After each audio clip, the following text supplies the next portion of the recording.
right, we have one more deck to build. Shiyana, War Maiden. Yeah, so this is going to be fun. We're just going to piggyback off of Kasai. Now, in all honesty, with heavy hitters and all the last few sets, maybe not Bright Lights, obviously, but Dust Till Dawn and heavy hitters, Shiyana is a decently powerful hero. Shiyana's got a lot of goodies, and I think if they were to reprint her, we'd actually see a decent chunk of her show up to competitive and actually gain points on the Blitz leaderboard. But unfortunately, right, she's still very rare in both Crew, obviously Unlimited, and as first edition, extremely. Okay, so the big question for us to tackle first is, which head are we using? Now, Betsy's is probably the best bet. Destroy gold, you control, next attack this turn gets, when it's attack hero, wager a might, figure token with them, and go again. You get continued use, you can still block once with it. All around, it's definitely, to me, the best headpiece. But I think the funnest headpiece is going to be Knucklehead. So destroy this, roll 6-sided dice until the end of your turn. Your base intellect is the number rolled. So we'll take Knucklehead to begin with, and we'll just inventory the Betsy helm, and we'll build around Knucklehead to begin with. So, nice and simple. We have Ready to Roll and Reckless Charge. Both blue, both 3 blocks, so they're just nice cards to fill out the deck, to pitch into some of our bigger heavy hitting attacks, or to benefit greatly, right? Try to combo it with Knucklehead, Reckless Charge, and Ready to Roll all in one.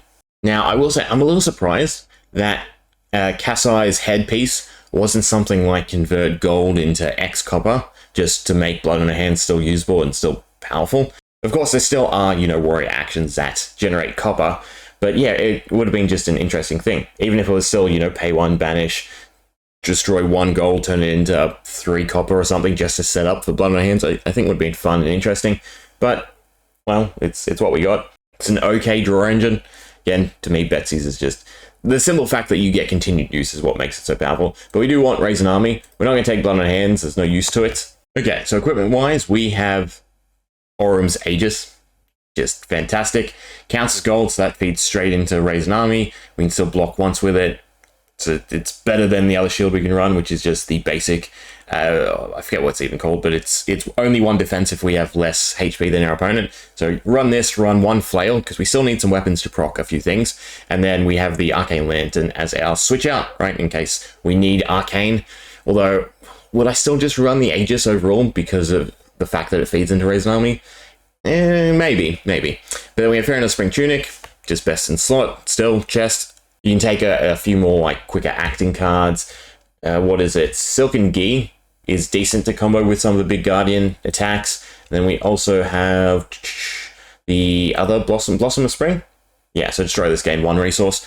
But overall, Fair Enough Spring Tunic is going to pay off. Gambler's Glove, because we are running the KO stuff. If we don't take Knucklehead, I'd probably transfer that to what? Probably Goliath Gauntlet? Yeah, that's probably what I would run instead. And then Snapdragon Scalers to try and chain something together. There's nothing else really great for the boot slot, so we can also just grab the Norrune Gloves, not in a deck, but inventory, and inventory for the boots, and there are switch outs if we need Arcane. Now, I have been giving it considerable thought, and I think I'm not going to take Crippling Crush or Starstruck, wherever it's maybe, just because they're too costly, even with the Teklo Core, which I will still run. I think it's probably a bit better to go for some of the smaller attacks. I don't think Showtime is that worthwhile either, and even just feeding into something like Sonana Phantasmia could be a little bit better. Would we ever get to the 6? I don't think we'd ever get to the 6, right? That's literally dumping your whole hand if it's blue. But anyway, let me grab out the cheap attacks first off. Okay, yeah, so with heavy hitters, look at this. We have Big Bet, 4 for 8. We had Endless Winter before, but also Golden Sun, and not Alpha Rampage, where's the other one? Show No Mercy. So that is 6 really decently cost-effective, big-ish attacks for us to run.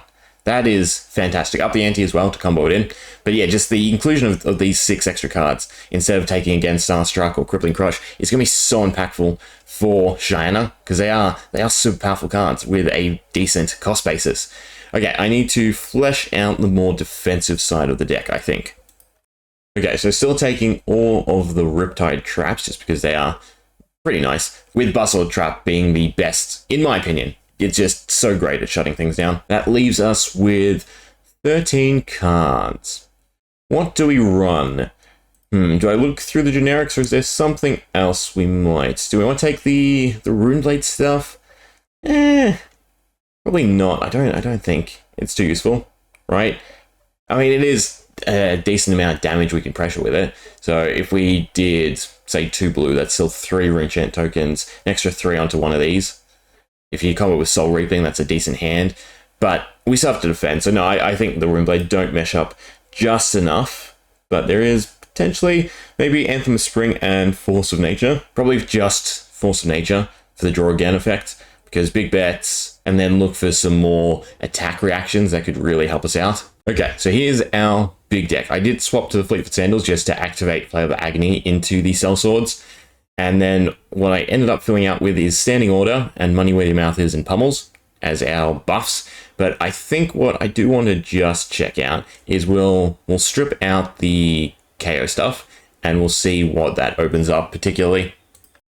Okay, so without the KO stuff, we have 4 new card slots and 2 equipment slots. So we can take the Betsy headpiece, right, as another gold sink with a decent effect. Obviously, Wager then feeds into up the ante, and then the tokens themselves are decent as well. And then Goliath Gauntlet for its just buffing power. I also ended up cutting Alpha Rampage. 9 damage for 2 cards. Don't think that's worthwhile. If we had a few more Intimidate effects or other ways to improve it, sure, but no. I don't think it has enough potential in China. I think there's some other cards we'd like to run, like Wage Gold. We always have an onboard gold sink, and then we also have Raise an Army as our other gold sink, so we do want to work on that. And also Golden Sun, yeah, to turn it into a 4/10 with Overpower. Since we're not running Crowned Minion, starting stake is good, plus then we can, pop it, feed it into something else. Again, always just having the onboard gold sink, so running both copies is fine.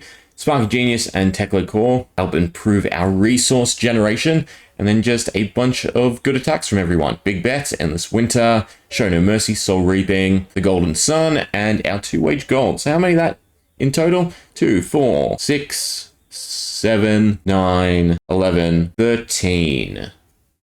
I don't think that's enough, actually, right? Because I'd like to try and have a decent chance of winning Test of Strength as well. I mean, it's still being a 4 block is good enough. We also do have Standing Order, but because it's only 4, it's not as impactful. It's not like we have tons of clashes either, I should say. Wager is our big gimmick. So what exactly are we trying to do? Right? We're just trying to obviously keep up with aggression, play a generic-ish tool deck with some of the best bits of a few different heroes. Obviously, they don't synergize as well with one another, but they are still pretty decent cost for damage. We have a few buffs to help us generate gold, and then some decent defense from Riptide. Force of Nature. Is this really necessary? The draw card is impactful, and it is blue, but that's probably on the chopping block. I do want to play a few games with the Kaio packet, just because it would be fun to really high roll. But I think this should be a decent start. So the big thing is Raise an Army, which could allow us to create a decent amount of sellswords. So what is a sellsword? I need to refresh my memory as well. We have a 3/2 that is pay 1, attack, and go again. But they can only attack if you've attacked with a weapon this turn. Hence why we take Fleetfoot Sandals. Otherwise, our weapon is not so good. Unfortunately, there's no other real one-handed option, and we do want to run Victor's Shield. But if we can get a decent amount of them on board, we can go from big attacks into a wider play, which is pretty decent at shaking things up. Right? Again, Shiyana's big thing is just she's versatile and allows us to take some very interesting toolkits that might throw people off. But I think this is a fairly decent start of the deck. And yeah, this is one of the 2 decks that I am very interested in playing. Shiyana and Melody. Both with some very new iterations, thanks to heavy hitters. So let me know, what do you think of the deck, right? Again, any tweaks or advice, more than welcome. But we'll have to wait and see how it fares in actual matchups. Anyway, hope you enjoyed. See ya.